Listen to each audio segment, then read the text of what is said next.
आदरणीय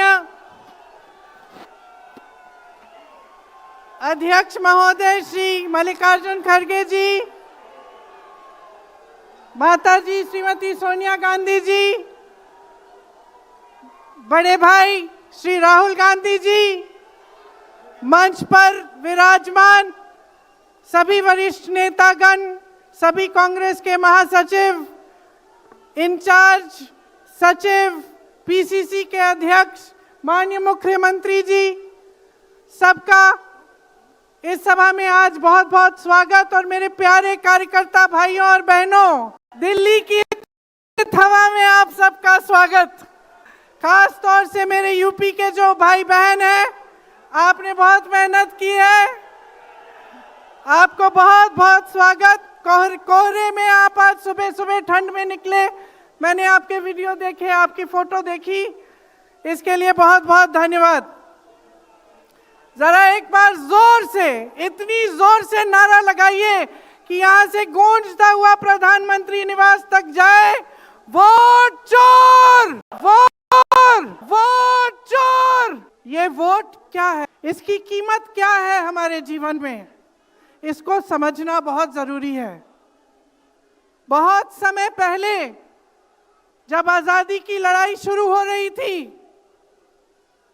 और नेहरू जी जगह जगह जाते थे लोगों से मिलने के लिए, तो एक नारा गूंजता था। जब वो पहुंचते थे तो देश की जनता भारत माता की जय जयकार करती थी।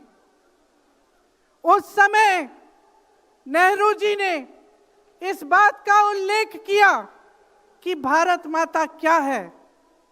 उन्होंने कहा कि भारत की प्राकृतिक संपत्ति, भारत की नदियां, भारत के पहाड़, भारत के खेत तो भारत माता है ही, लेकिन भारत की जनता, भारत का एक एक बेटा, एक एक बेटी, जो इस धरती का पुत्र है, जो इस धरती की पुत्री है, वे सब भारत माता के अंश हैं।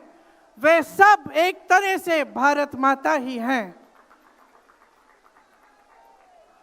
और इसी सोच, इसी भावना ने हमारे संविधान को बनाया। इसी भावना ने आप सबको एक एक वोट दिया, जिससे आपका सबसे बड़ा अधिकार सरकार को चुनने का, सरकार को गिराने का आपको मिले। इसी सोच ने, इसी भावना ने इस तरह की संस्थाएं बनाई कि लोकतंत्र को मजबूत रखें। कैसी संस्थाएं थी ये? न्यायपालिका, मीडिया, संसद, ये राजनीतिक दल जिसका हम भाग हैं, विपक्षी दल, सत्ता पक्ष के जो नेता हैं वो, चुनाव आयोग, ये सब जनता के हित की रक्षा के लिए बनाए गए। इसीलिए जब आज हम देखते हैं कि इन सब संस्थाओं को कुचला जा रहा है, तो एक एक भारतवासी को उठना चाहिए, जागना चाहिए और ये समझना चाहिए कि जो वार हो रहा है वो सिर्फ इन संस्थाओं पर नहीं, लेकिन हम सब पर, आप सब पर, एक एक देश के पुत्र पर, एक एक देश की पुत्री पर वार हो रहा है। और इसे समझना बहुत ज्यादा जरूरी है। आज न्यायपालिका दबाव में है,